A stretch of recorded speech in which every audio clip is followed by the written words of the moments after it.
আজি এটা বৰ ধুনীয়া এনিভাৰ্চাৰী কেকৰ ভিডিঅ' লৈ আপোনালোকৰ মাজলৈ আহিছোঁ। নমস্কাৰ, মই ইপচিতা। মই হৈছোঁ নগাঁৱৰ পৰা এগৰাকী হোম বেকাৰ।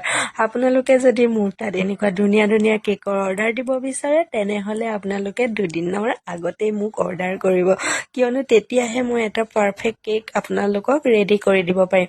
আজি যে এই কেকটো বনাইছোঁ এইটো আছিলে এনিভাৰ্চাৰী কেক, আৰু মই এইটোৱেই বিচাৰোঁ যে কাষ্টমাৰে কম বাজেটত এটা বৰ সুন্দৰ কেক কেৰি কৰিব পাৰে। মোৰো বাজেটত মিলি যায়, তেওঁলোকৰো বাজেটত মিলি যায়।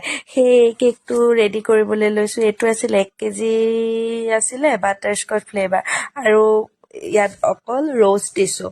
ৰ'জ দি অলপ ডেক'ৰেশ্যন কৰিছোঁ। এয়া দেখিছেনে, হাতটো চাগে দেখি নিশ্চয় ধৰিব পাৰিছে এইটো মোৰ হাত নহয়। হয়, এইটো মোৰ হাজবেণ্ডৰে হাত, কাৰণ মোৰ সেইদিনা ঘৰত বেলেগ কামো আছিলে, সেয়ে মই আধাখিনি কাম কৰি তেওঁক চিম্পল ডেক'ৰেশ্যনখিনি কৰিবলৈ দিলোঁ।